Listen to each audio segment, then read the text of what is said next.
Après une telle mise à niveau, il avait certainement envie d'essayer ses nouveaux pouvoirs et son armure. À ce moment-là, une infirmière vient d'arriver, ainsi qu'un médecin. Lorsqu'il le vit, le médecin ne fut qu'un peu surpris, car il était habitué à ce genre de personnes. L'infirmière, quant à elle, est restée de marbre. Ils l'ont remis au lit et ont commencé à vérifier son état. Son corps était en bon état. Ils ont été surpris parce que cela ne faisait qu'1 jour et que la plupart des lésions internes étaient sans revenues à la normale. Le médecin a dit qu'il pourrait être libéré après 1 mois, mais Qin Yu n'a pas du tout apprécié, car il devrait déjà participer à la compétition demain. Le médecin lui dit qu'il a tous les os brisés et commence à le calmer en lui disant qu'il ne doit pas prendre la compétition trop au sérieux, qu'il est jeune et qu'il y aura beaucoup d'autres tournois de ce genre pour lui. Shan Yu s'est rendu compte qu'il ne pourrait pas participer à la compétition, il n'avait donc qu'un seul moyen de résoudre le problème. Il a décidé de porter l'auto-guérison de sa chair et de son sang à un niveau moyen, mais il a besoin de 5000 points d'énergie pour y parvenir. À ce moment-là, Sis lui mettait un bandage sur le bras.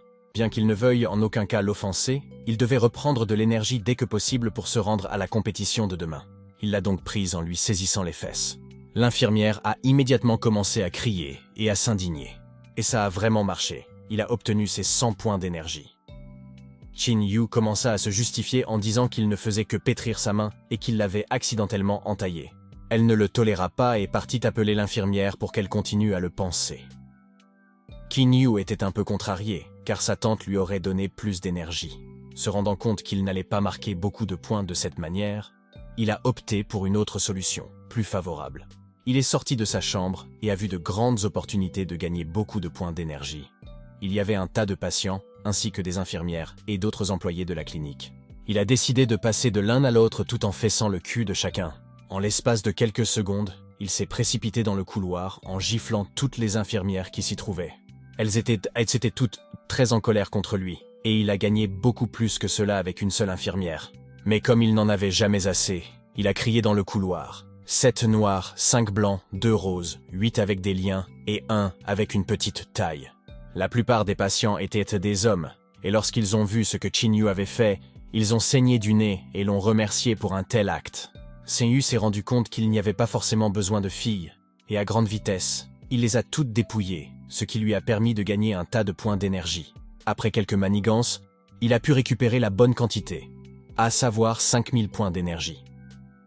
Les médecins ont constaté que ses os étaient les guéris et ont été très surpris, mais ils n'ont pas eu d'autre choix que de l'envoyer dans l'arène pour s'entraîner. Yuli était très contrarié, car Qin Yu avait vaincu la reine des nuisibles, mais n'avait pas pu se faufiler dans la compétition. Yuna, quant à elle, était assise calmement et était même un peu contente qu'il participe. Au moment où il se déshabille, une voix s'élève du haut-parleur. « Veuillez demander à Qin Yu de l'école Nero 3 et à Lu Renjianyang de l'école Nero 2 de venir dans l'arène. » Ils étaient tous deux choqués de sa présence, car ils pensaient qu'il était à l'hôpital. Il était tout bandé et portait des vêtements de patient. Seul son bras gauche n'était pas bandé. Il avait également réussi à désactiver son armure, et tout le monde ignorait tout de son nouvel atout. Lorsqu'il entra dans l'arène, Yuli n'en crut pas ses yeux. Il marche d'un pas léger, en chantant une chanson, vers son adversaire. Son adversaire avait peur de ce démon, car il était très confiant. Lorsque Qin Yu s'est approché, tous les spectateurs se sont figés. Son adversaire mit les mains sur son épée, se préparant à attaquer. Voyant cela, Qin Yu décida de s'amuser un peu et eut une idée géniale. Il se pencha et tendit la main. Par ce geste, il le salua. Voyant cela, l'adversaire retira ses mains de son épée, car personne ne doit oublier les règles élémentaires de l'étiquette. Il se penche et le salue à son tour. Qin Yu était heureux que cet imbécile soit tombé dans le panneau. Il a fait une poussée rapide et nette. Il ne s'est même pas rendu compte qu'il était déjà dans le sol. Il s'évanouit complètement sous l'effet d'un coup aussi puissant. Ensuite, Qin Yu a été déclaré vainqueur. À ce moment-là, Yuli avait vraiment honte de son acte. Au cours des jours suivants, grâce à son comportement éhonté, il a vaincu les adversaires les uns après les autres. Ce faisant, il a également réussi à gagner des points d'énergie. Après ce combat, il en a eu 2 autres. Le premier gamin, il l'a vaincu avec 2 doigts, en le poignardant dans l'œil avec ceci. Le second, il l'a vaincu insidieusement, c'est-à-dire en le frappant entre les jambes, sans restreindre sa force. Et c'est le troisième qui a eu le plus de chance, en lui enfonçant 2 doigts dans le cul. Il n'a pas supporté la douleur et s'est rendu. Mais la série de victoires faciles fut interrompue par une vieille connaissance de Qin Yu, à savoir Tang Lan. Qin Yu n'était pas très heureux de la revoir, car elle avait failli le tuer la dernière fois s'il n'avait pas accumulé assez de points d'énergie. Tang Lan, d'un autre côté, était très heureuse de le revoir. Elle voulait se venger de lui pour tout. Mais cette fois-ci, elle s'est déjà bien mieux préparée que la fois précédente. Elle se débarrassa de son manteau et tout le monde put voir sa puissante armure. Elle avait des ailes et de nouvelles épées. Signe est abasourdi. Puis il rit à gorge déployée, car elle avait l'air malheureuse. Il ne leur restait plus qu'à se battre avec acharnement. Après tout, Qin Yu et Tang Lan s'étaient vraiment améliorés lors de leur dernière rencontre. Et on s'attendait à ce que ce combat soit encore plus épique et sanglant. Une bagarre est annoncée, et ils sautent immédiatement de l'un à l'autre pour garder leur distance. Tang Lan fut un peu surpris car cet abruti n'avait pas d'arme. Shan Yu a mystérieusement dit que son corps était l'arme. Elle sentait que quelque chose n'allait pas, car une personne intelligente ne pouvait pas se présenter à un tournoi aussi sérieux sans aucune arme. Mais Qin Yu l'interrompit et expliqua qu'il venait d'une famille pauvre, et qu'il n'avait pas les moyens d'en acheter une. Tang Lan s'est rendu compte qu'il était finalement un abruti, et a dit qu'elle ne le plaindrait pas. C'était la première fois qu'elle portait cette armure, et ce n'est que maintenant qu'elle s'aperçut de la taille de son décolleté. Puis elle a vu tous les hommes regarder ses seins. Elle a donc déclaré haut et fort qu'elle acceptait la défaite, car elle n'avait pas de vêtements sous son armure. Tout le monde fut surpris, surtout Qin Yu. Il était bouleversé parce qu'il voulait tellement se battre avec elle. Il commença donc à la calmer et à la raser, et accepta même de se déshabiller si elle se sentait à l'aise. Tang Lan répondit qu'il en était ainsi et continua le duel. De sa combinaison miraculeuse, elle lança un amas d'énergie directement sur Qin Yu. Son bras aurait volé en éclats s'il n'y avait pas eu sa nouvelle armure démoniaque. Il a pu repousser cette charge avec son armure. Il ne s'est même pas rendu compte qu'il l'avait activée. Tang Lan ne s'arrêta pas et lui tira encore plusieurs fois dessus, littéralement en l'espace de quelques secondes. Il ne pouvait pas suivre chaque coup, alors il se couvrit le visage de ses mains et attendit qu'elle finisse, comme la dernière fois qu'il l'avait rencontrée. S'il l'avait déjà croisée, il serait mort. Tang Lan pensait qu'elle pourrait facilement faire face à ce grand type en portant cette armure. Mais elle ne s'attendait vraiment pas à cela. Après tout, elle l'avait à peine mutilé. Si elle continue ainsi, elle perdra probablement. Elle a donc sorti son atout et a activé son équipement de combat de niveau 3, Electronus Bogomals Electronogus. Shan Yu a vu son costume technologiquement artificiel et a normalement eu peur. Elle se dirigea vers lui à toute vitesse, comme si elle avait fusionné avec la foudre. Avec une grande vitesse, il fonça sur Qin Yu, mais celui-ci ne sentit rien, car il était sauvé par le bouclier de puissance démoniaque qui couvrait tout son corps sans permettre aux épées de Tang Lan de passer à travers. Son armure commençait à s'affaiblir de plus en plus vite. Il n'allait pas pouvoir tenir longtemps comme ça. Il pensait que cette fois-ci, elle était prête pour un tour de passe-passe de sa part. Peut-être que maintenant cela fonctionnerait et que le jeu en vaudrait la chandelle. Alors qu'il était en train d'élaborer un plan, son armure était très affaiblie et s'est presque brisée. C'est alors que son armure se brisa enfin. Tang Lan lui transperça la poitrine avec 2 épées. Du sang sort de la bouche de Qin Yu. Tang Lan souriait, car elle avait gagné. Conscient qu'il pourrait se ridiculiser devant tout le monde, il ne veut pas perdre. Il a donc rassemblé les dernières forces qui lui restaient, et l'a frappé avec son poing. Elle a été touchée en plein plexus solaire, et sa bouche saignait aussi. Elle était encore consciente, alors Qin Yu décida de l'achever. Il lui a donné un coup de poing dans l'estomac aussi fort qu'il le pouvait. Elle s'est presque enfouie dans le sol. Sa force dépasse probablement celle d'un guerrier de niveau 3, mais il a tout de même réussi à la vaincre. Presque toute son armure a volé en éclats, et elle a été assommée. Après le duel, il a été élu vainqueur. Il a retiré ses lames de son corps, et littéralement sous ses yeux, ses blessures se sont mises à flotter, car il a pompé l'auto-guérison. Il jeta ses lames de côté, et se dirigea vers la sortie de l'arène.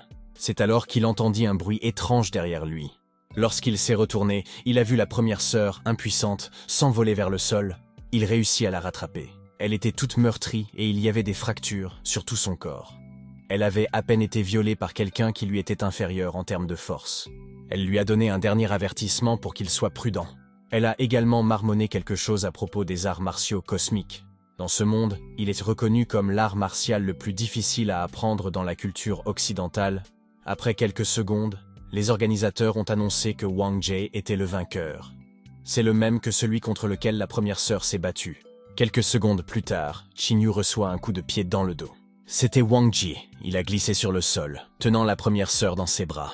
Shan Yu a immédiatement commencé à s'indigner et à parler des règles de comportement. Wang Jie expliqua qu'en faisant cela, il ne faisait que dire bonjour. Il était un guerrier de niveau 3 et son caractère était très similaire à celui de Qin Yu. Par la suite, ils ont commencé à se traiter de tous les noms. Wang Jie, fatigué de parler, décide de partir. Il a alors promis de le détruire la prochaine fois. Xin Yu était perplexe et très en colère contre cet abruti. Au contraire, il entendit derrière lui 2 infirmiers qui couraient vers la première sœur. Il a ensuite remercié la première sœur pour tout ce qu'elle avait fait pour lui et lui a dit qu'il appréciait tout cela. En réponse, il l'a entendu dire « Je ne suis pas encore morte ». Le moment excitant arrive, après toutes ces journées intenses de bataille, nous allons enfin connaître les noms des concurrents qui ont réussi à se hisser parmi les 6 premiers. Les combats à mort sont à venir, et nous saurons alors qui sera le champion de cette année. Après la compétition, les listes de ceux qui allèrent se battre contre qui étaient à égalité. Xin Yu devait se battre contre Wang Jie. Le même jour, une nouvelle compétition avait lieu. Wang Jie l'attendait déjà dans l'arène. Enfin, il est arrivé. Yuli et le reste de ses proches ont été ravis et lui ont rendu visite, car ce type est encore plus téméraire. Il enlève ses bandeaux et enfile ses étranges vêtements. Tout le monde ne parlait que de ses vêtements, car il était habillé comme pour un cirque. Wang Jie lui demande s'il est prêt à admettre sa défaite. En réponse, Xin Yu le renvoya. Apparemment, il a voté pour déclencher la bagarre. Il dégaine sa plus grande épée et, le qualifiant de membre de la famille des cornus, menace de le tuer. San Yu était un peu vexé, après tout. Il ne se voyait que comme un bel homme. À ce moment-là, Wang Jie était derrière son dos et son épée vola directement vers la tête de Xin Yu. Wang Jie ne put frapper qu'un but qui activa l'armure démoniaque et se contenta de refléter son épée. Wang Jie était surpris que ce crétin possède une armure démoniaque, car il n'était pas facile d'obtenir une telle compétence. Il se rendit compte qu'il serait difficile de pénétrer dans son armure, alors il mit au point un plan. Il recula d'un bond et lança son épée sur lui. Xin Yu ne comprenait pas ce qu'il faisait, et il l'a simplement repoussé de la main. Wang Jie lui cria « T'as perdu !» et retira l'épée à l'aide de la chaîne qu'il avait attachée à son épée. Xin Yu était distrait par son discours et ne remarqua pas l'épée qui volait vers lui. L'impact a fait voler son armure et il est tombé. Wang Jie pensait que c'était la ligne d'arrivée, mais Xin Yu n'est pas de cet avis. Il dit à Wang Jie de lever les yeux. De là s'envola les bocaux qu'il avait attachés à ses vêtements. Ces pots contenaient des épices, la plupart étaient des pots de poivre. Il les a utilisés pour créer un brouillard, pour lancer une attaque furtive. Xin Yu avait déjà couru vers lui pour frapper. L'homme se contenta de rire, car il avait d'abord voulu le laisser partir. Mais maintenant, il est déterminé à le tuer, quoi qu'il lui en coûte. Un brouillard sombre apparut autour de lui. Xin Yu ne se rendit pas compte de ce qu'il faisait. À ce moment-là, Yuli et la première sœur se dirent qu'il s'agissait d'un piège. Xin Yu avait déjà utilisé cette technique sur la première sœur pour lui ôter sa capacité à contrôler l'espace autour d'elle. Et c'est ainsi qu'il l'avait vaincue. Wang Jie commença à se transformer en mutant. Ses muscles devinrent plusieurs fois plus grands, et lui-même devint plus grand. Xin Yu avait compris à l'origine que ce type serait très étrange et très fort. Après la transformation, il devint un très grand démon puisqu'il appartenait au clan des rois démons. Shentus décida de ne pas attendre, et fut le premier à frapper son visage. Mais il n'a rien senti. Le bras de Xin Yu, quant à lui, était un peu douloureux. Il semblait irréaliste de le vaincre, même Xin Yu. Le brouillard sombre s'étend de plus en plus loin. Le professeur de la classe a été impressionné, car il ne connaissait pas les capacités de cet élève. Ici, même tante Yuna avait remarqué que les capacités de Wang Jie dépassaient largement celles de Xin Yu. Il a essayé de trouver un plan, mais en vain. Wang Jie lui a donné des coups de poing précis dans le dos. Ces coups, Xin Yu n'avait même pas le temps de les suivre. Wang Jie lui dit qu'il n'est pas le seul à être si spécial, tout en le poignardant avec son épée. Xin Yu n'arrivait pas à croire qu'il était aussi du clan royal. Il a essayé de le suivre dans le brouillard et de s'enfuir, mais il a raté sa cible. Wang Jie lui avoua qu'il était le bourreau du clan royal. Après tout, il mourrait de ses coups de toute façon. Xin Yu réalisa que puisqu'il était également issu du clan royal, il n'était pas pire que cet abruti. Wang Jie était en colère contre lui. Alors il avait réussi à rassembler assez de points pour gonfler l'armure démoniaque à un niveau moyen. Il réussit à tracer son épée et à la repousser avec son armure. Il tient son épée de la main gauche. Il l'a frappé durement à la poitrine avec sa main droite. Il a volé sur le côté et le coup lui a laissé une sorte d'empreinte. Xin Yu se tenait déjà joyeux, car il pensait avoir déjà gagné. Wang Jie reprend conscience et son corps se régénère rapidement. Il s'approcha du dos de Xin Yu et lui donna un coup d'épée, espérant tuer ce démon à une corne. Xin Yu le sentit et se mit à sourire, car il voulait le voir mourir. Après quelques secondes de bruit fort, tous les spectateurs sont perplexes, car le son disparaît soudainement. Et à travers un brouillard si épais qu'on ne pouvait pas voir ce qui se passait, tout le monde était dans l'expectative. Lorsque le brouillard se dissipe, tout le monde voit la corne de démon sur le sol et Wang Jie qui est agenouillé, et près de son cou, Xin Yu tient sa même épée. La première sœur était choquée, et en même temps heureuse que Qin Yu ait gagné. Il s'avère que lorsque Wang Jie l'a poursuivi, il a réussi à le repousser avec son épée. Alors qu'il se tenait dans un état de stupeur, il ne croyait pas qu'il était possible pour quelqu'un de repousser son coup. Sun Yu n'a pas perdu de temps et a chargé son pied directement sur ses couilles en faisant un acte très sournois. Wang Jie se rendit compte qu'il s'était probablement déjà perdu et lui demanda comment il savait où il se trouvait. Qin Yu prit son épée et l'esquiva tandis qu'il s'agenouillait à cause de la douleur dans ses couilles, tout en expliquant qu'il avait apporté les condiments avec lui pour une raison. Il eut pitié de lui et ne le tua pas, mais lui coupa simplement la corne. Wang Jie était stupéfait. Après tout, ces cornes étaient la fierté de leur clan. C'est ainsi qu'il l'a vaincu. Mais alors qu'il tenait son épée près de la tête de Wang Jie, une fille apparut de nulle part, à savoir le chef des chevaliers moutons d'Akelia, un guerrier de niveau 8. Elle a couru vers eux tout en criant à Yin de faire un pas en arrière par rapport à Wang Jie, parce que de l'extérieur, on avait l'impression qu'il voulait lui couper la tête. C'est alors qu'un portail d'un autre monde s'est ouvert. Il fait très sombre dehors, comme si quelqu'un avait éteint la lumière. Un énorme démon en sortit, avec des cornes tout aussi énormes. Ce type s'est avéré être le père de cette fille et de Wang Jie. Pour empêcher Qin Yu de lui faire du mal, elle l'a attrapé. Cette fille était très en colère contre son frère, car elle lui disait de reculer. Sous le coup de la colère, elle a jeté Qin Yu derrière son dos, littéralement comme une balle, parce qu'elle ne sentait rien. Tous les spectateurs étaient en état de choc, car il s'agissait d'un bourreau démoniaque de niveau 9. Wang Jie a commencé à se justifier auprès de son père, en disant qu'il voulait juste se faufiler dans ce monde et massacrer tout le monde. Mais il fut contrecarré par cet imbécile de Qin Yu, qui parvint à le maîtriser. À ce moment-là, sa sœur devint encore plus furieuse que son frère et déshonorait le clan. Le père reporta son attention sur Qin Yu et vit le fils démon cornu. Il est surpris d'avoir réussi à le rencontrer. Puis il lui dit « Tu dois obéir. Je vous donnerai le droit inestimable de vous rendre de bonne foi. » Qin Yu était stupéfait. Tante Yuna et Yuli étaient très excitées pour lui.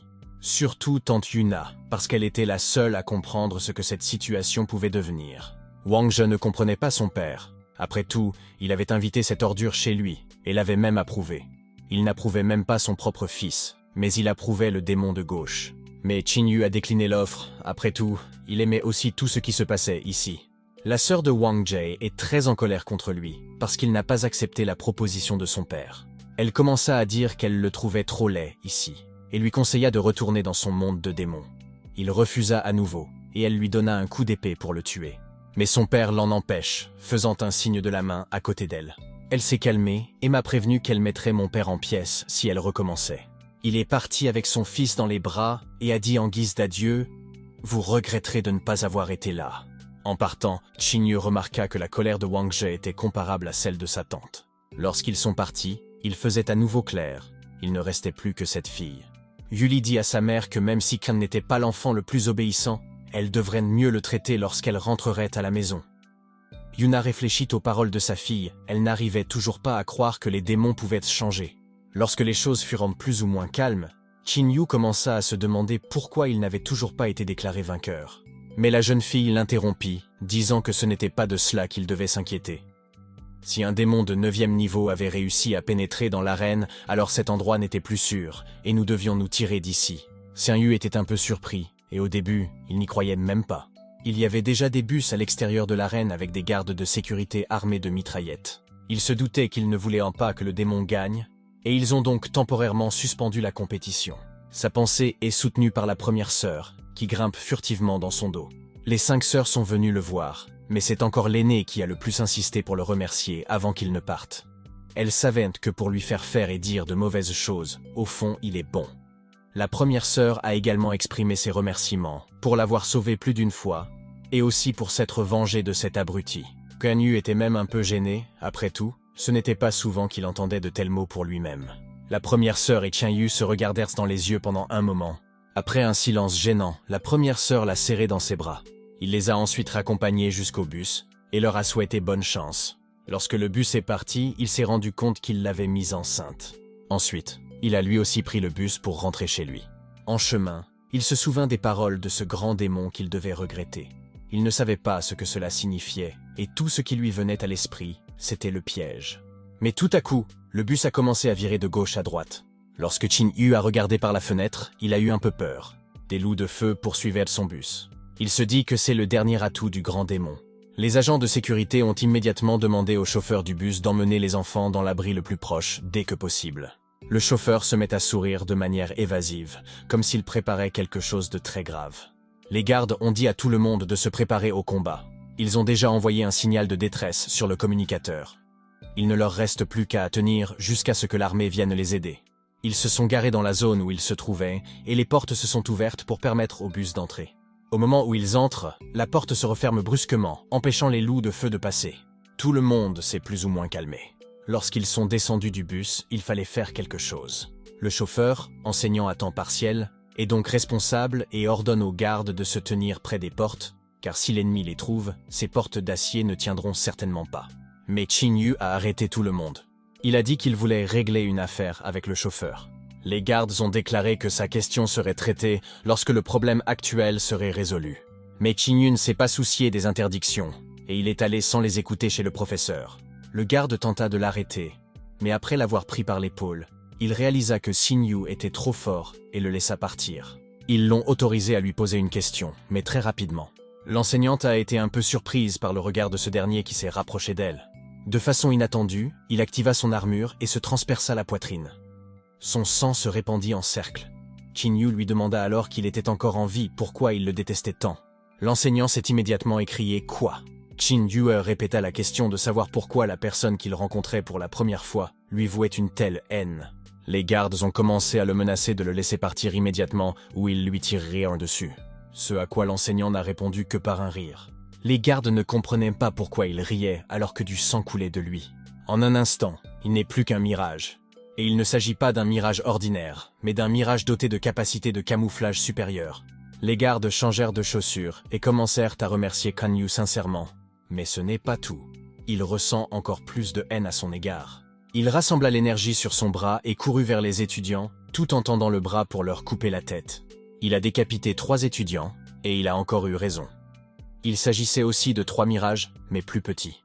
Les gardes sont surpris et lui demandent comment il peut savoir lequel d'entre eux est l'ennemi. Ils ont peur qu'il les tue aussi, mais il les a calmés et leur a parlé du système qui lui ouvrait sans cesse des fenêtres de haine. De tous les gens qui sont là, il n'y a que ces types qui peuvent me haïr à ce point. Il était fier d'avoir sauvé tout le monde, et il était beau. Tous les gardes l'admiraient, car la génération moderne a un grand avenir. Ils ont entendu des gens crier et ont immédiatement couru vers eux. Apparemment, ce connard avait prévu de les amener ici pour les tuer tous, et il y a probablement quelques-uns de ses amis ici. Lorsqu'ils ont entendu des cris, ils ont vu le dragon du royaume des morts manger les étudiants. Qin Yu n'avait jamais vu de dragon auparavant et était un peu effrayé. Le dragon l'a vu et a immédiatement commencé à tirer du feu de sa bouche vers lui. Il eut le temps d'esquiver, car il n'était pas trop rapide. Ce crachat de feu a laissé une très grosse bosse dans le mur. Lorsque Qin Yu vit ce dont le dragon était capable, il fut plus qu'effrayé. Il a été distrait par un garde pour s'enfuir. Lorsqu'il tourna la tête, il vit le dragon presque en face de lui. Ce dragon était très en colère contre Qin Yu. Il n'a rien trouvé de mieux à faire que de s'enfuir loin de lui, car il serait très difficile de lui tenir tête. Le dragon, bien que grand, courait très vite. Tout en courant, il réfléchit à un moyen de le ralentir. C'était un hangar, il a donc sauté brusquement sur le toit du bus. Le dragon ne s'y attendait pas et tenta de ralentir. Mais comme il était grand, il n'a pas eu le temps de freiner et a heurté le bus avec son visage à grande vitesse. Qin Yu a fait une acrobatie comme s'il était un gymnaste, et tous les élèves ont commencé à l'applaudir. À ce stade, le dragon avait la tête un peu enfoncée dans le bus, et sa colère ne faisait que croître de seconde en seconde. C'était l'occasion rêvée de s'occuper de lui. C'est comme si le diable aidait de ses propres mains. Il s'approcha de lui et commença à lui arracher toutes les pointes qui avaient poussé sur lui depuis son enfance, alors qu'il était immobilisé. Il avait arraché presque toutes ses pointes, et son sang était partout. Les gardes étaient hantés sous le choc. Ils n'arrivaient pas à réaliser ce qui se passait, car même la femme n'était pas épargnée. Soudain, la radio du garde annonce que la 7e escouade a été attaquée dans le 4e bloc, également connu sous le nom de Ville des Chiens. Il demande que quelqu'un soit envoyé pour les aider. Qin Yu a entendu l'expression « Ville des Chiens » et a immédiatement pensé aux poules mouillées. Le garde ne faisait que communiquer avec ce talkie-walkie. Et c'est alors que Qin Yu s'est approché et a demandé s'il s'agissait du vrai talkie-walkie du garde. Il a répondu qu'il avait raison et a commencé à dire « Ok, dans une ville sobe, vous avez besoin d'un pomme de Mog. » Il s'empare de la radio avant qu'il ne l'entende et court de toutes ses forces. Le garde lui a alors crié qu'il ne le pensait pas. Il voulait demander à protéger ses camarades de classe pendant que les gardes allaient les aider. Dans le 4e bloc, il y avait 2 filles qui étaient aussi des démons. Elles n'étaient pas contentes parce que leur patron ne les laissait pas tuer quelqu'un. La 2e fille a expliqué qu'il s'agissait de quelqu'un de leur clan. Ils cherchent donc aussi un otage pour négocier.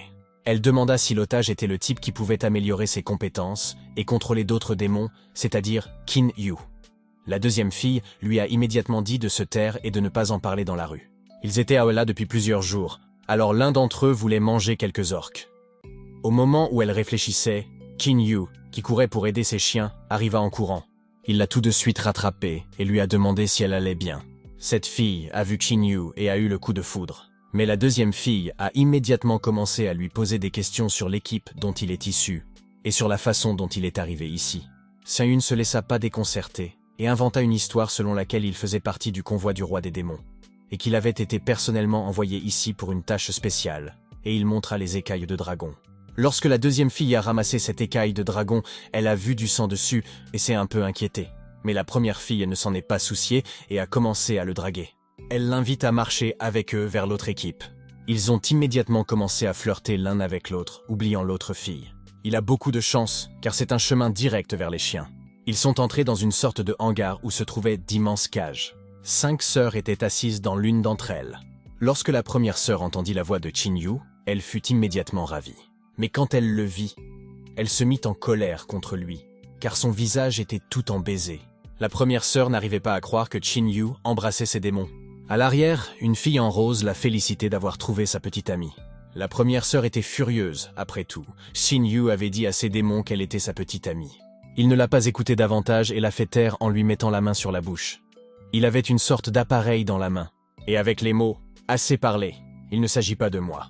Je ne suis pas celui qui peut t'aider. » La laitière s'est approchée, l'a prise sous le bras et lui a dit « C'est vrai, vous n'êtes pas de son niveau, bande de salopes. » Qin Yu a remercié sa petite sœur pour cette rencontre. Il a dit que ce n'était rien et qu'ils devraient toujours compter l'un sur l'autre.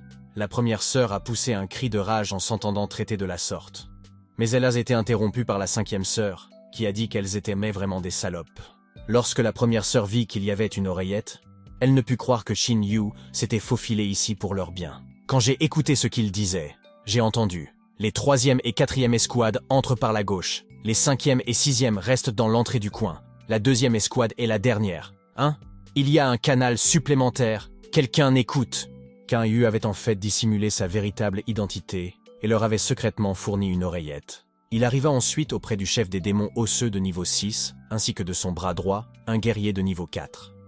Le démon osseux commença à expliquer à son armée que Qin Yu avait secrètement infiltré, qu'ils n'attendraient pas que leurs adversaires passent à l'offensive. Il avait donc décidé de créer une unité spéciale pour ramener ce démon ici.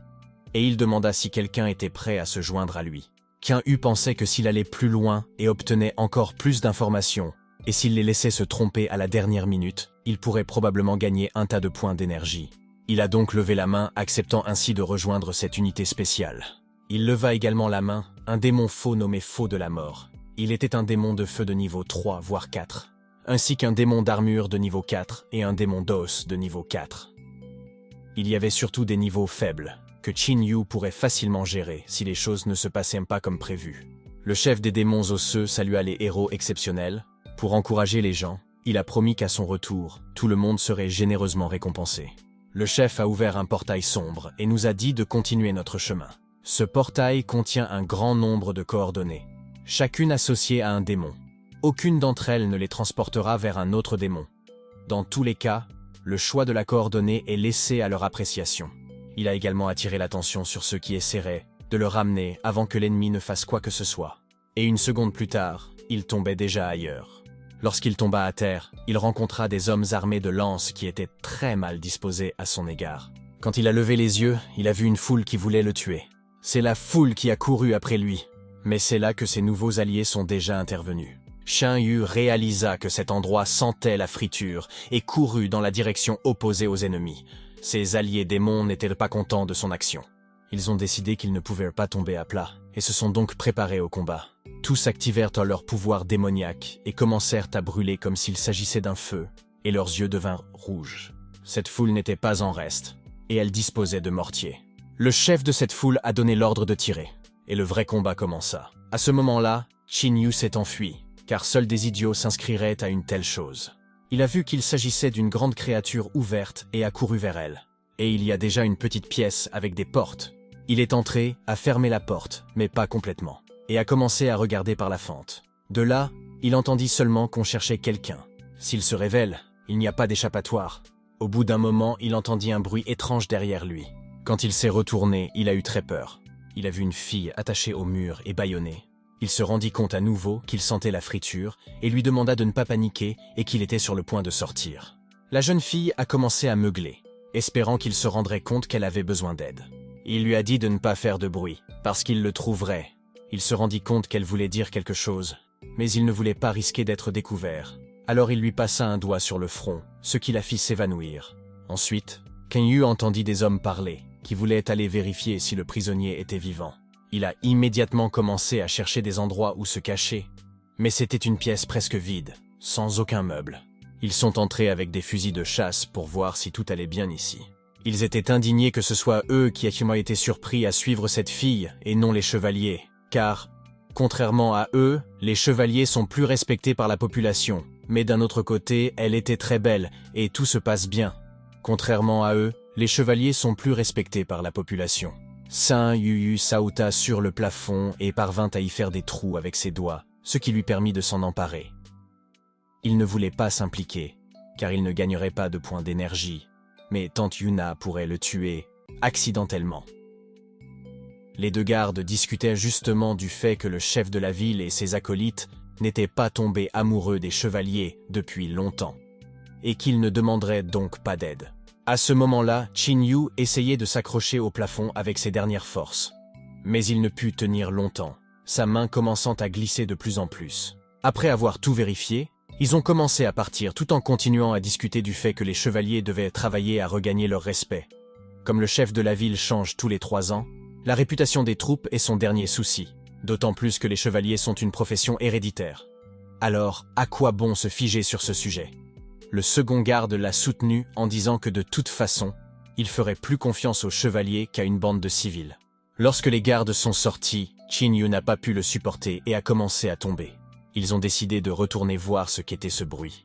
Il réalisa qu'il venait ici maintenant et qu'il n'y avait nulle part où aller. La fille commença également à reprendre ses esprits après la forte pichenette de Qin Yu. Et lorsqu'il reprit ses esprits, il le vit assis à côté d'elle et appuyé sur ses seins. Elle s'est immédiatement mise à crier très fort. Je ne sais pas s'il y a des gardes autour d'elle. Sous le coup de la colère, Qin Yu lui a également crié dessus, et ce n'est qu'à ce moment-là qu'il s'est rendu compte qu'il était trop bruyant. Les gardes ont entendu la voix de l'homme et ont immédiatement enfoncé les portes. Et nous avons vu ce trou du cul. Saint Yu réalisa que puisqu'il l'avait déjà trouvé, il allait au moins essayer de s'échapper sans être vu. Par conséquent, il fut littéralement derrière eux en une seconde. Il a muselé les deux gardes entre eux, ce qui les a assommés. Lorsque Qin Yu s'était occupé de ces deux canassons, il pensait qu'il était déjà possible de la bâillonner. Lorsqu'il a jeté le bâillon, elle a commencé à lui hurler dessus plus fort. Puis elle s'est déjà présentée comme un démon, au sang bouillant. C'est à cause de ce sang bouillant qu'elle a dû être secourue immédiatement. Il lui a demandé comment elle pouvait le prouver. Ce à quoi elle a répondu de demander aux deux gardes qui l'avaient assommé. La réponse ne lui plut pas, et il lui demanda une dernière fois de lui prouver qu'il n'avait pas l'intention de partir. Elle répondit immédiatement que seuls les démons dotés d'une telle caractéristique avaient des cornes arrondies. Et en effet, elle avait des cornes étranges que Qin Yu n'avait jamais rencontrées auparavant. Même si c'était vrai, Qin Yu ne voyait toujours pas l'utilité de cette femme puisqu'elle avait réussi à se faire capturer. Elle lui répond que cette fois-ci, ils ont eu de la chance. Elle lui proposa de travailler ensemble, puis lui dit que les démons comme lui n'étaient même pas dignes de glisser ses pantoufles. Qin Yu l'a saisie à la gorge, et il lui a dit qu'elle avait piqué sa curiosité. Après tout le monde sait que les démons acquièrent leur capacité en mangeant d'autres démons. Elle eut très peur, car son visage était complètement serein. Et avant cela, elle disait simplement qu'elle était très spéciale. Réalisant qu'elle était sur le point d'être dévorée, elle s'est mise à crier aussi fort qu'elle le pouvait. Et elle a été entendue. Ses alliés démons entrèrent dans la pièce et commencèrent immédiatement à lui demander ce qu'il faisait. Il s'était déjà occupé de toute cette foule, et il venait en pour elle. S'apercevant qu'il ne répondait à rien, ils se sont immédiatement précipités vers lui pour éviter qu'il ne fasse une bêtise. Réalisant qu'il pouvait être tué, il l'a assommé et a crié aux autres qu'il ne faisait que réparer ses colliers. Lorsque le démon s'est approché de Qin Yu, il a vu qu'il était en train de corriger le collier qui s'était desserré. Le démon emmena cette fille et félicita Qin Yu pour sa prévenance. Ils avaient emporté un butin de grande valeur et se dirigeaient vers le portail que le sorcier s'apprêtait à ouvrir. Lorsque le premier démon est sorti, ils l'attendèrent déjà. Il a visé juste, un coup de feu retentit et la balle le déchire en deux. Tout le monde était choqué, car il s'était occupé de la foule et il ne devrait plus y avoir de gens ici. Mais apparemment, ils ont réussi à appeler des renforts, et il n'a pas fallu longtemps pour obtenir une réaction. Il y avait un chef armé d'un gros lance-roquettes et quelques autres soldats bien équipés. Ils commencèrent à tirer sur la foule de démons, mais l'un d'eux activa un bouclier, et se plaçant devant, il repoussa toutes les balles. Les autres démons, eux, commencent à s'enfuir. Ils ne sont plus que 4, en comptant cette fille spéciale. Ils avaient déjà réussi à s'enfuir suffisamment loin. Mais les gardes ont surgi du coin de la rue. Qin Yu réussit à les esquiver et à s'éloigner. Mais les autres commencèrent à se battre. Il s'agissait de grands éléphants humains qui battaient facilement ces deux démons en termes de force et de masse. Le démon qui tenait la jeune fille réussit à la jeter vers Qin Yu, espérant qu'au moins il sauverait la jeune fille. Il l'a rattrapée et a couru jusqu'au portail. Lorsqu'il a atteint le portail, il l'a jeté à l'intérieur. Il voulait déjà sauter lui aussi, mais il a entendu des appels à l'aide. En se retournant, il vit un démon très mal en point qui demandait de l'aide. Son oncle était en charge de cette opération, et il pouvait demander une généreuse récompense. Il ne l'a pas écouté davantage, et lui a donné un coup de pied à la tête, ce qui lui a complètement brisé le crâne. Il ne promet qu'une chose, demander à son oncle de lui choisir un plus beau cercueil. Derrière lui, un nouveau groupe de soldats approchait déjà. Il était déjà trop dangereux de rester ici, et il courut et sauta dans le portail. Lorsque tout le monde vit que seul Qin Yu était revenu, ils furent très en colère. Leur chef commença immédiatement à lui demander où se trouvait son neveu. Qin Yu pleura et lui dit qu'il était mort au combat sans faire de bruit, comme il sied à un héros. Le chef a demandé si c'était vrai, en levant les poings pour entendre une réponse positive. Qin Yu rit, mais tout le monde se rendit compte qu'il s'agissait d'une blague stupide. Il a dit que son neveu avait eu une existence misérable, qu'il avait eu la jambe coupée et qu'avant de mourir, il l'avait supplié de l'aider. Puis il ajouta qu'il ne pouvait malheureusement pas l'aider. Et se rappelant comment il s'était écrasé la tête, il sourit ironiquement en se couvrant le visage de sa main. Le chef des démons était furieux. Mais sa colère est interrompue par la dame qui a retrouvé ses esprits. Le chef commença immédiatement à lui dire qu'elle était en sécurité et qu'elle se trouvait dans leur quartier général. Lorsqu'elle a repris ses esprits, elle a immédiatement déclaré qu'elle récompenserait le héros qui l'avait sauvé. Dans la foule, quelqu'un a crié « C'est moi !» Une fois que Qin Yu est sorti de la foule et qu'elle a vu son visage, elle a été très choquée et en colère. Elle se mit à hurler d'une façon telle que s'il ne s'était pas couvert les oreilles, il serait devenu sourd. Qin Yu n'avait jamais entendu un tel cri auparavant. Il s'est rendu compte que si elle continuait à crier, il deviendrait sourd. Il a donc utilisé la bonne vieille méthode. Il s'est approché d'elle et l'a assommée comme au bon vieux temps. Le chef commença immédiatement à lui hurler ce qu'il faisait. Mais il pensa ensuite que Qin Yu n'avait fait qu'atténuer le problème et garda le silence. À ce moment-là, des chauves-souris capables de parler se sont envolées et les ont informés que c'était grave, que les humains avaient activé le téléporteur et qu'ils se téléportaient maintenant vers eux. De plus, les gens ont libéré tous les prisonniers de leurs cellules. Qin Yu réalisa immédiatement qu'une équipe de secours était arrivée. Le responsable a ordonné de se rendre immédiatement dans un autre quartier général. Qin Yu ordonna de prendre la jeune fille et déclara qu'il était responsable de sa tête. Il accepta bien sûr et dit que tout se passerait au mieux. Et dans sa tête, il réalisa que maintenant que la bataille était à son apogée, il n'y avait pas de temps à perdre. Tout le monde a immédiatement commencé à évacuer. En courant, il aperçoit une porte ouverte où il peut attendre l'équipe de secours. Il se dirigea donc dans cette direction, mais il dut se débarrasser de sa queue, car le démon principal courait juste derrière lui. Courant plus vite dans la pièce, il lui a fermé la porte au nez, il n'a pas ralenti à temps et a heurté les portes par inertie. Lorsque Qin Yu est entré, il n'en a pas cru ses yeux. Il vit devant lui le démon berserker de la légende.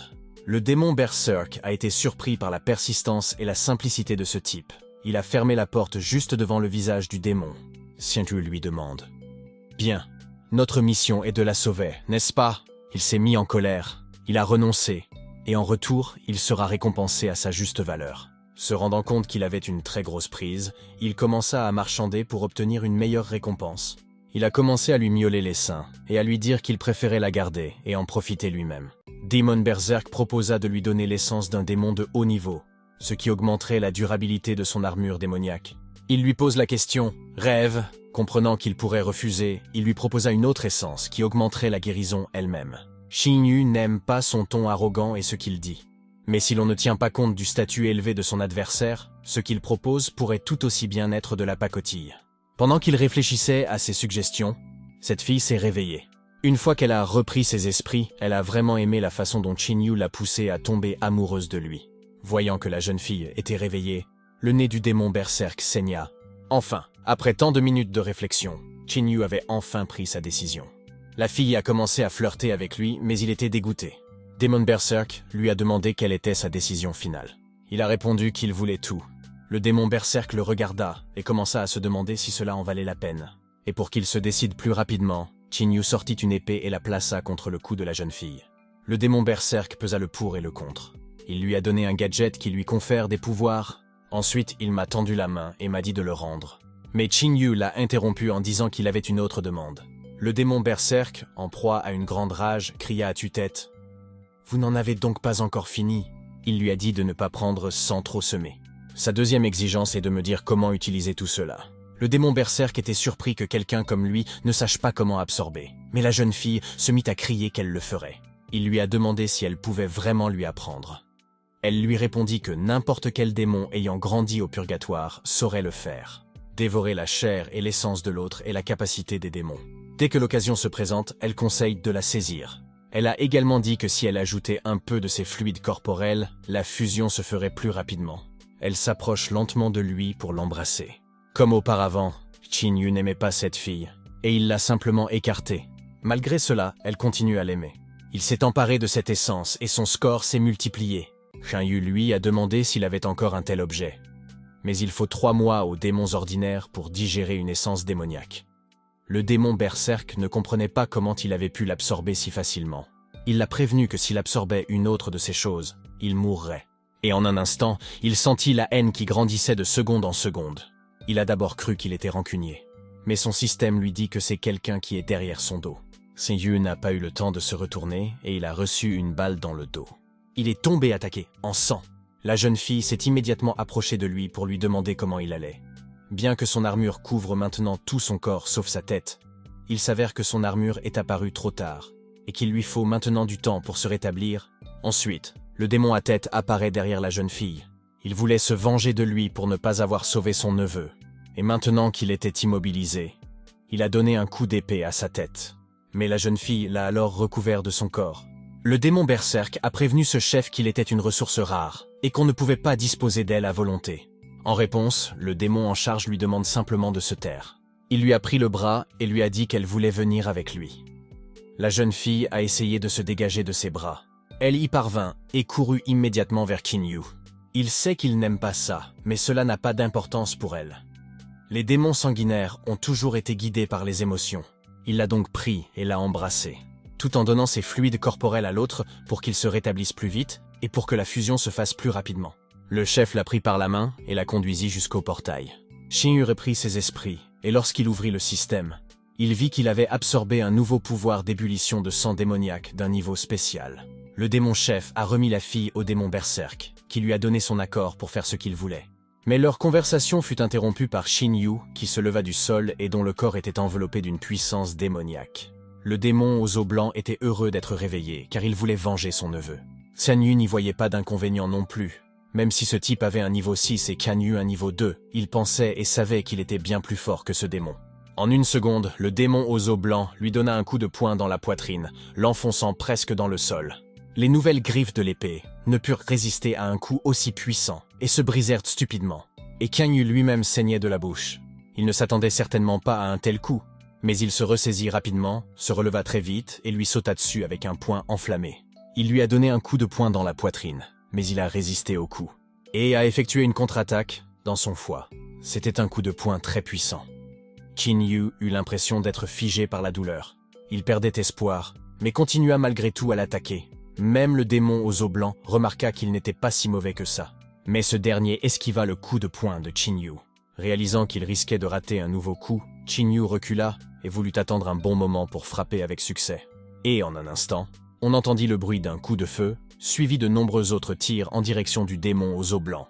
C'est justement ce renfort qui a provoqué l'évacuation de tout le monde. Il dégaina son épée et la lança à toute vitesse sur la foule. Avec une attaque aussi puissante et une telle trajectoire de vol, l'épée coupa toute la foule en deux. Alors qu'il lançait l'épée, Qin Yu réalisa que c'était sa chance. Rassemblant toute la force de son poing, il s'élança vers lui à toute vitesse.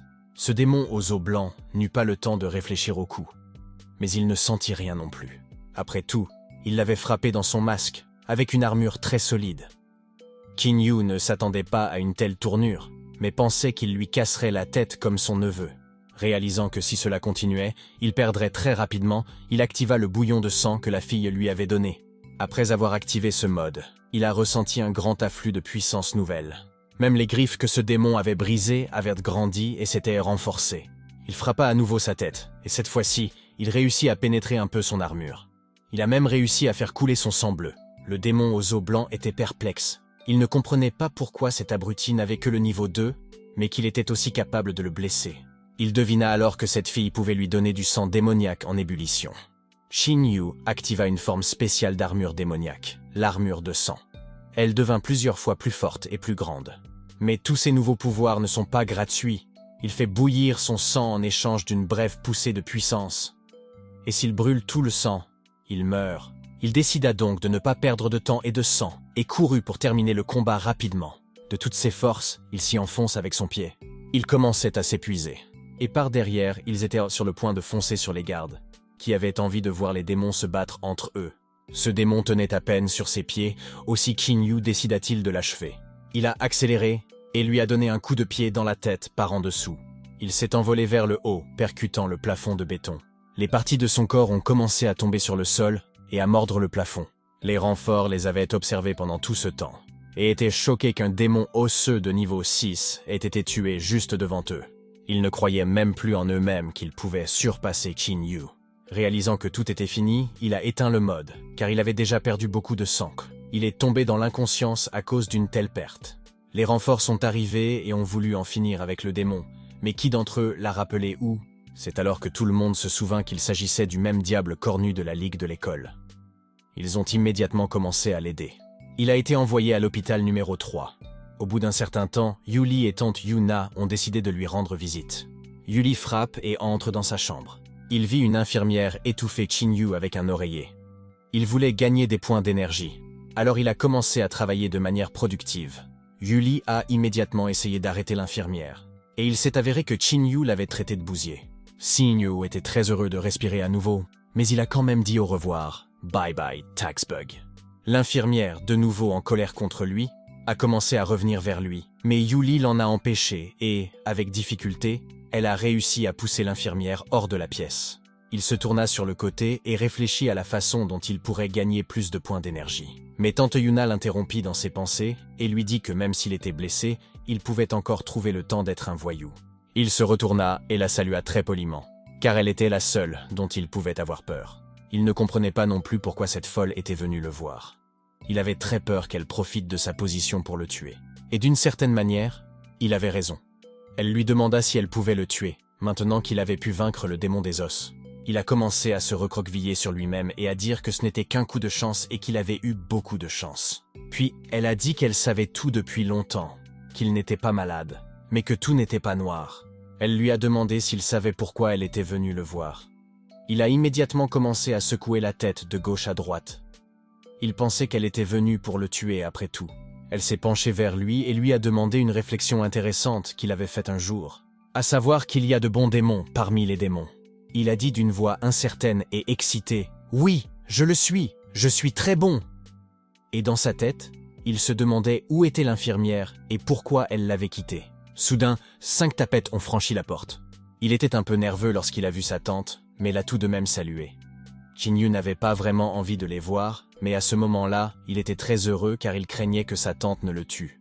Ma tante a demandé, nerveuse, et m'a rappelé qu'elle s'était déjà rencontrée au tournoi. Elle a dit qu'il s'amusait et qu'en attendant, elle allait préparer quelque chose. Il expira légèrement lorsque sa tante s'en alla. Les sœurs l'ont regardé et n'ont pas compris pourquoi il était si excité, car cela ne lui ressemblait pas. La première sœur de Xiao Xiao s'est approchée de lui pour lui demander quelque chose. Ils se rendent compte qu'il a pris des risques pour eux, juste pour les sauver. Ils lui en sont très reconnaissants et aimeraient lui rendre l'appareil. Et ils se rendent compte que l'argent ne peut pas payer pour cela. Alors ils lui ont offert le choix d'une sorte de requête. Il l'a interrompu et lui a dit qu'il ne refusait pas l'argent et qu'il l'apprécierait beaucoup pour un sauvetage aussi héroïque. Mais Xiao Xiao ne s'attendait pas à ce qu'il lui demande de l'argent parce qu'il n'en avait pas. Toutes les autres sœurs ont dit avec joie qu'elles avaient une solution à ce problème. Après tout, elles ont réalisé qu'elles allaient voir une personne inattendue. Ils ont poussé la première sœur de Xiao Xiao vers lui, avec les mots « Donnez-la ». Mais la première sœur elle-même ne s'attendait pas à cela. Elle a commencé à crier après ses sœurs, car elle ne savait rien. Dans une telle situation, Xiao Xiao rougit à vue d'œil. Même les sœurs s'en aperçoivent. Xing Yuan avait assez de tout cela, car c'était très bruyant. Ensuite, il décida de voir comment ses compétences avaient évolué après avoir vaincu le démon osseux, pendant que tout le monde se disputait entre eux. Un jour plus tard, il était allongé et se reposait encore dans la clinique. Il était très heureux que personne ne le dérange et qu'il puisse vaquer à ses occupations. Alors qu'il profitait du silence, quelqu'un frappa à la porte. Il était dans une très grande colère. 3 hommes importants en costume sont entrés dans la chambre de Kan Yu. Il s'agissait de représentants de l'université. Ils lui ont demandé comment il avait vaincu un démon de niveau 6, et il leur a raconté son histoire. Shen Yu s'est rendu compte qu'il était maintenant comme une pépite pour n'importe quelle université. Il a donc commencé à faire des offres pour lui-même, à partir de 500 000 € et attend les offres des autres. Les premiers et deuxièmes directeurs de l'université sont scandalisés et affirment qu'il les a mal compris. Le troisième, quant à lui, a immédiatement misé 600 000. Xing Yu ne pouvait que s'en réjouir. Il commençait à goûter au jeu. Il félicita le gentleman qui avait compris l'essence du jeu. Mais le jeu continua, et il continua à accepter des paris. Ils se sont immédiatement joints à eux et ont commencé à parler d'offres. D'abord 700 000, 800 000, 900 000, puis 1 million. Les 2 dernières offres étaient de Mobile et de Small 35 Small. Ensuite, personne n'a voulu interrompre le dernier pari. Il demanda si Xing Yu voulait se joindre à eux. Puisqu'il n'y a plus de pari, je suis heureux de l'accepter. Il félicite le représentant de l'université de Tanlun et ajoute qu'il a conclu un accord pour 1 400 000. Mais il se demande d'où viennent les 50 000 autres. Xing Yu a répondu que 50 000 était une commission. Il ne pouvait pas organiser une telle vente aux enchères gratuitement. Il a accepté de payer une plus grande partie de cette commission et l'a accueilli avec joie dans les universités de Tianlong. Il a ensuite ajouté qu'il avait les meilleurs professeurs. Il a également déclaré qu'il s'agit d'une institution spéciale qui compte moins d'étudiants que d'autres écoles, mais dont les diplômés sont de véritables diamants. Cela rendit Chen Yu très confus, et il demanda à nouveau s'il n'y avait vraiment pas beaucoup de disciples. Il lui a expliqué qu'il s'agissait d'une formation individualisée et que c'était la seule façon de garantir la réussite d'un élève. Qin Yu fut immédiatement réticent. Xing Yu n'a pas apprécié et a déclaré que l'accord n'était pas valable. Il n'aimait pas le fait qu'il y ait un enseignement individualisé. Après tout, il ne pourrait plus contrarier qu'un seul professeur. Il est clair que cela ne peut que lui nuire. Il a donc demandé aux autres qui occupaient la 2e place et a accepté de les rejoindre. Il s'agit de l'académie Lonteng. Il est finalement entré, recevant plus de 1 700 000. Des représentants d'autres institutions ont également reçu leur part pour leur silence. Après avoir quitté l'hôpital, Qin Yu s'est mis à la rééducation. Et pendant ce temps, la nouvelle de l'invasion démoniaque s'est fortement répandue. Alors qu'ils se promènent avec Yuli près de leur maison, ils entendent une voiture s'arrêter devant l'entrée. Les soldats sont sortis de là, mais Yuli n'a pas encore compris. Ils ont demandé si Madame Yuna était à la maison. Yuli voulait déjà répondre qu'elle était en train de cuisiner à la maison, mais Xing Yu se couvrit la bouche avec sa main et dit que malheureusement elle était sortie quelque part. Ceux-ci lui demandèrent quand il serait de retour, ce à quoi Kan Yu répondit qu'il serait de retour dans 10 minutes. Ils n'ont pas tardé et ont dit qu'ils pouvaient attendre. Se rendant compte de ce qui pourrait se passer, il a changé sa réponse en disant qu'il s'agissait de quelques heures. Ils l'ont cru et lui ont dit qu'ils n'attendraient pas. Ils lui ont demandé de remettre sa lettre à Madame Yun, mais seulement en personne. Il a bien sûr accepté, a pris la lettre et les 2 hommes sont partis rapidement. En marchant vers la maison, Qin Yu a jeté la lettre sur la pelouse. Yuli ne comprenait pas pourquoi il l'avait jetée. Après tout, c'était pour maman. Xing Yu expliqua que les soldats avaient remis la lettre juste après l'invasion des démons. De plus, sa mère était une guerrière célèbre dans le passé, et tout le monde ne voulait certainement pas perdre une ressource aussi précieuse. Yuli n'a pas apprécié car sa mère a des problèmes de santé et elle n'est plus aussi forte qu'avant. En fait, elle ne sera pas aussi utile sur le champ de bataille. Il a précisé que ce dont ils avaient besoin, c'était d'un officier ayant une très bonne expérience du combat. Après tout, seul un bon général peut sauver beaucoup de vies. Il lui a donc demandé de faire comme si de rien n'était et de n'en parler à personne. En même temps, il a repris l'enveloppe et l'a déchirée en plusieurs morceaux. Shin continua à marcher vers la maison et appela Yuli avec lui, car il était déjà affamé. Yuli se rendit compte qu'il valait mieux garder le secret, mais elle ne pouvait pas non plus abandonner. Elle rassembla donc tranquillement les pièces et entra dans la maison. Le soir, elle s'enferme dans sa chambre, sort les morceaux de la lettre et commence à les rassembler en un tout cohérent. Lorsqu'elle l'a recueillie, on pouvait déjà lire ce qu'elle contenait. Tout a commencé, bien sûr, par une salutation. Aujourd'hui, dans la région nord, un portail de taille moyenne a été découvert. Tout le monde sait, bien sûr, que les barrières gouvernementales sont fragiles et peuvent être facilement franchies. Un trou de verre spatio-temporel se forme au point de perforation, au sein de laquelle de nombreux changements sont en cours. Ainsi, par exemple, ce monde T est envahi par des envahisseurs. Malheureusement, peu de guerriers sont capables d'y pénétrer, mais grâce à des personnes de très haut niveau, ils parviennent à repousser les raids. Mais au fil du temps, les trous de verre ne feront que s'agrandir. L'ouverture d'un portail est un très mauvais signe. Si l'autre camp ferme le portail de transmission, toutes les frontières du Nord seront prises d'assaut par des armées de démons. Mais la bonne nouvelle, c'est que le canal n'est toujours pas bouché. Et à la fin, il voulait vraiment demander de l'aide à Yunu. Après avoir lu la lettre, Yuli se rend compte de la gravité de la situation. Elle ne veut pas mettre sa mère en danger, mais elle ne peut pas passer inaperçue. Il décida donc de tout faire seul. Elle revêtit son armure de chevalier et sortit son épée. Alors qu'elle quittait la maison la nuit, près de la sortie, le visage d'une autre personne est apparu devant son visage, mais dans l'obscurité, elle ne s'est pas rendue compte de qui il s'agissait. Cette silhouette lui a seulement demandé « Où vas-tu ?» Elle a eu très peur et s'est enfuie dans la silhouette. Et elle a frappé la poitrine de Chin Yu. Ce n'est que quelques secondes plus tard qu'elle réalisa qui elle avait touché. Son coup était très fort et inattendu. Il n'a donc pas pu l'esquiver et l'a encaissé avec son corps. Après la dernière rencontre, Yuli a été très surpris par la qualité de sa défense. Il lui a pris la main et lui a posé la même question. Elle commença à s'en sortir d'une manière ou d'une autre. Elle a d'abord dit qu'elle voulait marcher. Kinyu a dit qu'il l'accompagnerait. Ensuite, elle a dit qu'elle allait manger. Kinyu a de nouveau dit qu'il l'accompagnerait.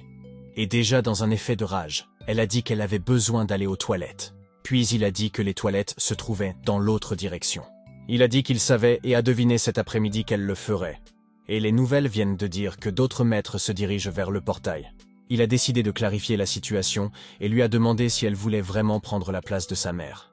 Elle ne savait pas quoi dire. Elle était très effrayée et confuse. Xian Yu voulait la faire changer d'avis d'une manière paisible et tranquille. Alors il commença à lui dire qu'elle était une débutante et qu'elle ne serait tout simplement pas capable de tenir tête à l'armée de démons.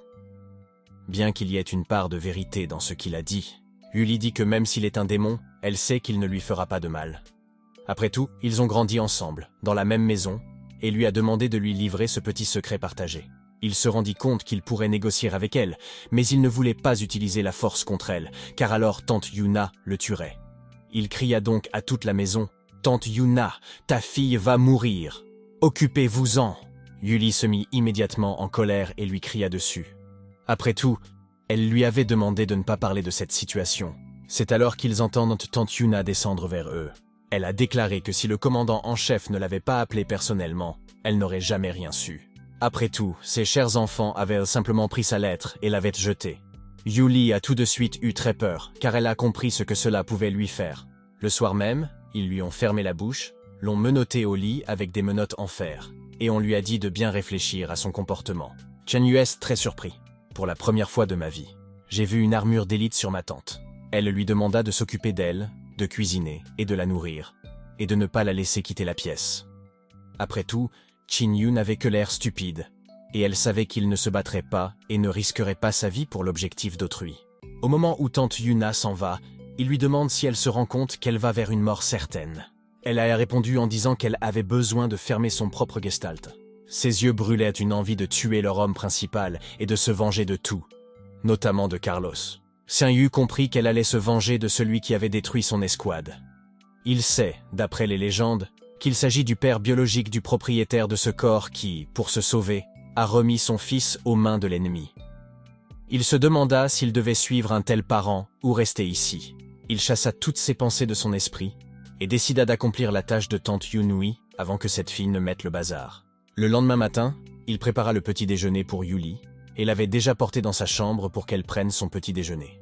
Mais lorsqu'il est entré dans la chambre, il n'y avait personne, juste une fenêtre ouverte. Il y a aussi les menottes cassées qu'elle avait apparemment mâchées pendant la nuit. Xianyu était très paniqué parce qu'il n'avait pas réussi à accomplir sa tâche et qu'il avait perdu la fille de sa tante. Après cela, il ne pourrait plus vivre.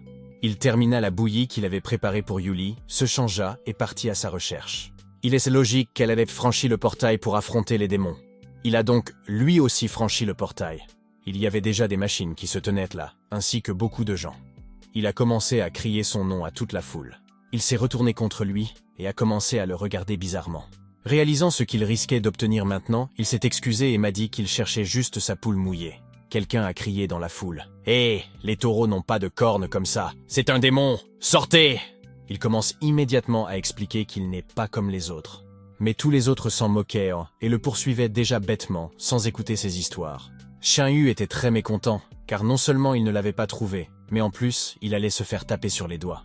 Et en courant entre les mouchoirs, quelqu'un a attrapé ma chemise et l'a tirée vers lui. Il vit la queue et reconnut immédiatement à qui appartenait la fourrure. C'était la première sœur de Xiao Xiao. Elle lui couvrit la bouche avec sa main. Mais il réussit tout de même à lui demander ce qu'elle faisait ici.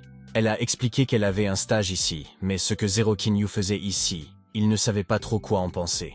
Puis les 4 autres sœurs sont arrivées, réalisant qu'ils n'avaient nulle part où se presser et qu'un coup de main supplémentaire ne ferait pas de mal. Il leur raconta que sa sœur s'était enfuie pour rejoindre l'armée et qu'il était naturellement parti à sa recherche. Ils furent immédiatement surpris d'apprendre que c'était la fille du centurion, Yuni, qui avait fait le coup. Shosho demanda à ses sœurs si elles avaient vu cette fille. L'une d'elles répondit qu'il n'y avait pas d'extérieur, qu'elle avait peut-être utilisé la porte du temps et de l'espace. Sun était choqué de voir qu'il était si facile d'entrer dans l'armée. Puis on lui a dit que Madame Yuna était aussi ici. S'il ne la ramène pas à la maison, tante Yuna le tuera. Ils ont proposé une solution immédiate et facile au problème, et ont proposé de rejoindre leur équipe, ce qui permettrait de retrouver plus rapidement sa poule mouillée. Il a accepté bien sûr, car il n'avait pas d'autre choix. La 5e sœur a demandé à la 2e sœur, en chuchotant, pourquoi elle l'aidait à une dent. Elle a répondu qu'elles essayaient de gagner de l'argent sur son dos. Ils l'ont emmené voir la responsable de l'équipe, Hoodie. Elle lui a demandé s'il voulait vraiment se joindre à eux. La 2e sœur a commencé à le recommander, montrant ses puissants biceps. En même temps, elles lui donnèrent un casque qui couvrait ses cornes démoniaques. Udi a déclaré qu'il n'était pas si rapide que cela et qu'il fallait d'abord le tester en entreprise. Elle a pointé un doigt en direction du réservoir et lui a ordonné de le ramasser. Il l'a regardé et quelque chose ne lui a pas semblé facile. Il saisit les rails et commence à les soulever. C'était assez facile pour lui et il a fait basculer le réservoir de près de 90 degrés. Les sœurs ont immédiatement commencé à se réjouir pour lui, comme au bon vieux temps. Mais tous les gardes qui se tenaient à proximité furent surpris, car Hudi lui avait dit de prendre l'une des caisses qui se trouvait à l'arrière, près du réservoir. Tout le monde était en état de choc. Hudi avait dit qu'il en avait assez et qu'il avait réussi le test. Je lui ai également donné un bandage bleu et lui ai dit de commencer aujourd'hui. Il est déjà à mi-chemin du retour de sa sœur. À ce moment-là, Yuli se trouve dans le département médical, en train d'être inspecté. Le général des chevaliers, Raymond, le premier amour de Yuna, la saisit par son manteau et l'emmène. Elle a beaucoup supplié avec un visage et des yeux pitoyables que l'oncle Monde l'a accueilli. Il lui a dit de ne pas faire de bêtises. Et même s'il a été très gentil avec elle, il ne peut pas ignorer ses faibles capacités à combattre les démons. Raymond demanda également aux gardes de la surveiller de près et de ne pas la laisser venir ici.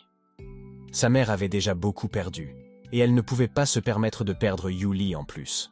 C'est à ce moment-là que Chin Yu a effectué sa première mission à la place des autres soldats. Là où il est arrivé, à savoir une vieille ville abandonnée, on pouvait voir et entendre des explosions partout. San Yu n'y a pas pris un emploi de soldat, mais de chargeur. Fatigué d'avoir tiré beaucoup de caisses et de sacs, il s'est assis pour se reposer. La première sœur s'approcha de lui et lui offrit un verre d'eau. Il y avait beaucoup de monde et il n'avait aucune idée de la façon dont il allait la trouver. Et en un instant, tous les travailleurs ont crié. Un énorme démon apparut dans la ville, de la taille d'un immeuble, 10 mètres pour être exact. C'était un monstre mutant géant, de niveau 5, qui tirait sur tout ce qu'il pouvait, tank et lance-roquettes. Mais rien n'y faisait, et le bois ordinaire était comme une massue pour lui. Il ne savait pas quoi faire, car il n'avait vraiment rien pris. Soudain, un hélicoptère moderne a volé au-dessus de leur tête, comme un quadrocoptère, mais pour les personnes. Il s'agissait des sœurs et de Qin Yu. Ils ont compris que s'ils n'aidaient pas, tous les soldats de cette ville abandonnée allaient mourir. La première poule mouillée était à la barre, et elle a fait voler le bras au-dessus de la tête du monstre mutant géant. Xiang Yu sauta de toute sa hauteur, droit sur lui. Ce faisant, il a activé son armure froide et durable.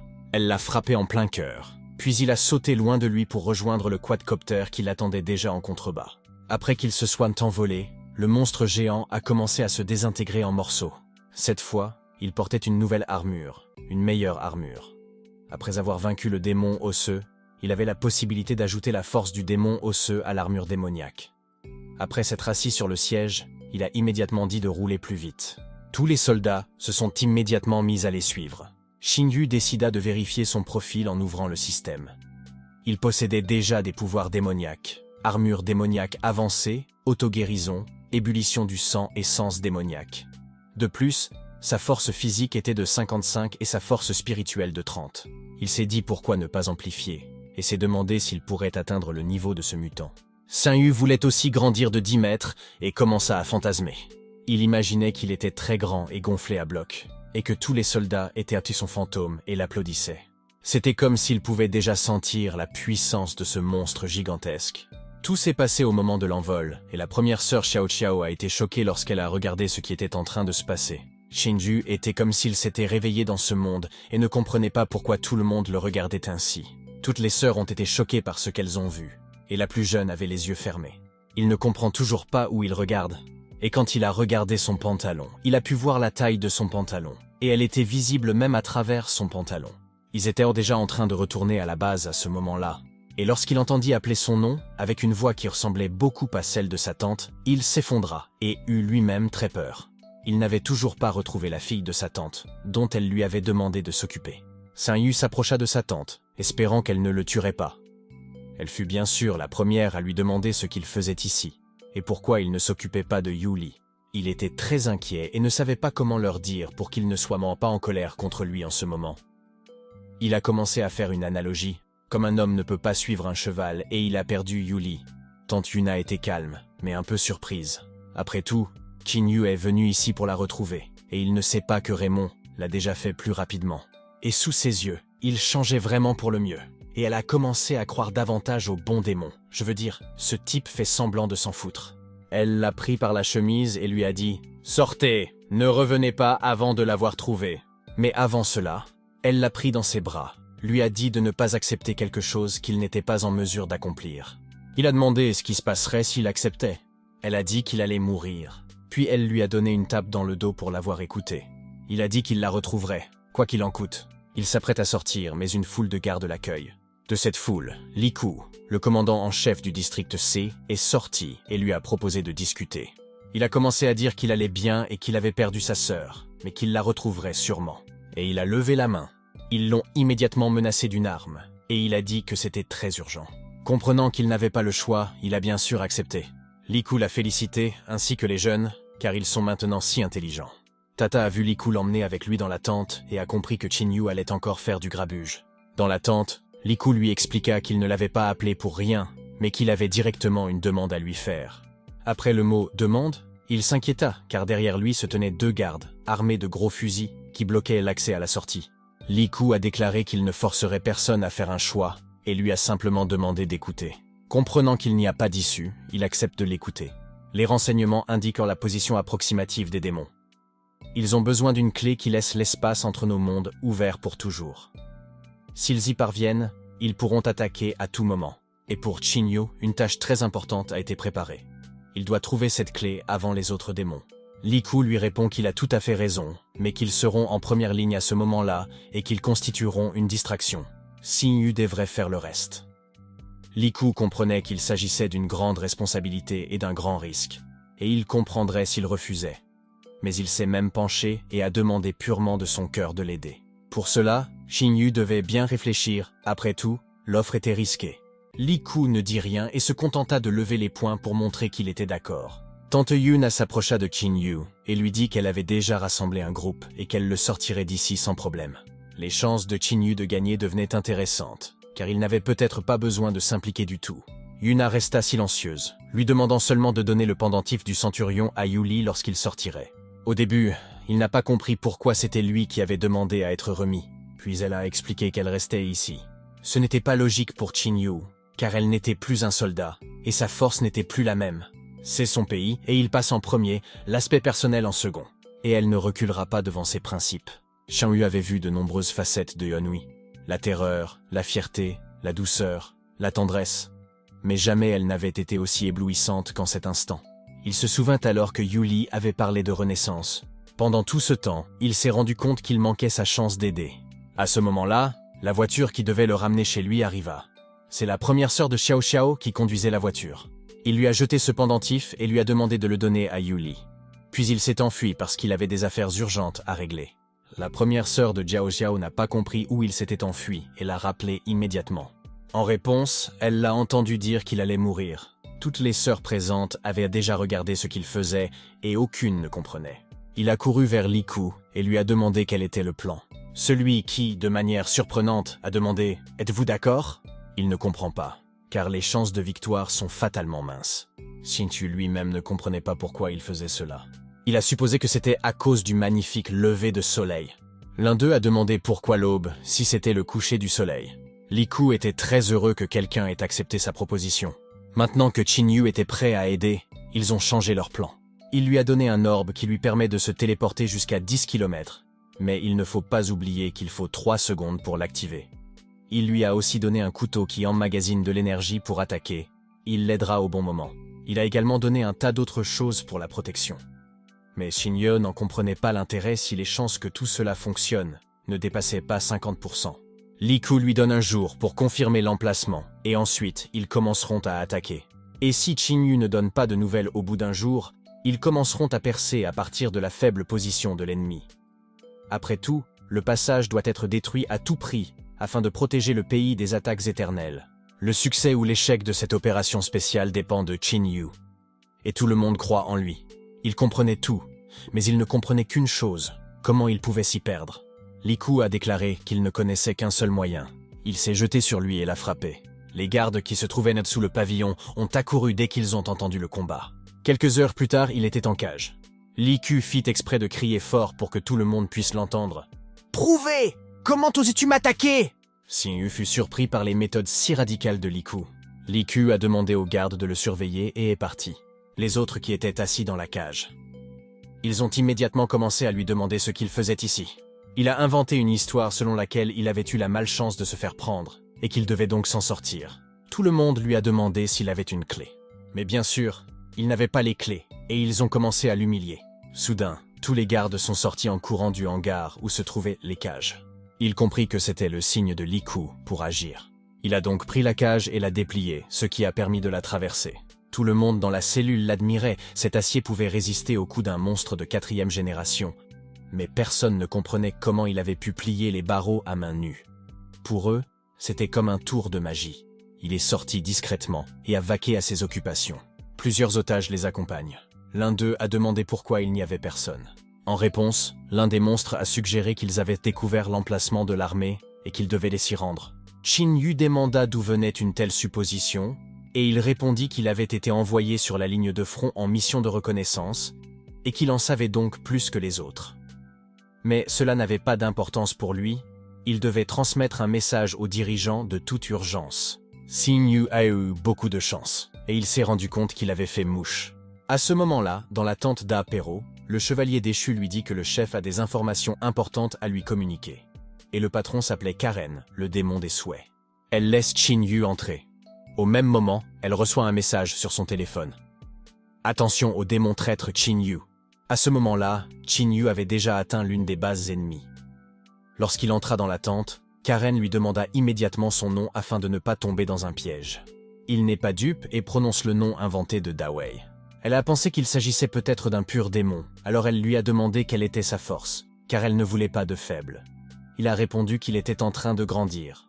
Karen lui a également demandé son âge. Tsin a répondu qu'il avait 18 ans, mais cela a rendu Karen très confuse. Elle savait qu'elle cachait quelque chose. Xin-Yu s'est ridiculisé et n'a pas compris de quoi il parlait. La plume l'a frappé à la poitrine avec une telle force qu'il s'est envolé. brisant une ligne d'arbre. Plume, il n'aimait pas ce genre de type, et lorsqu'il le frappa, il sentit un contact étrange qu'il n'avait jamais vu auparavant. À ce moment, Qin Yu parvint à activer son armure, et il ne sentit presque rien.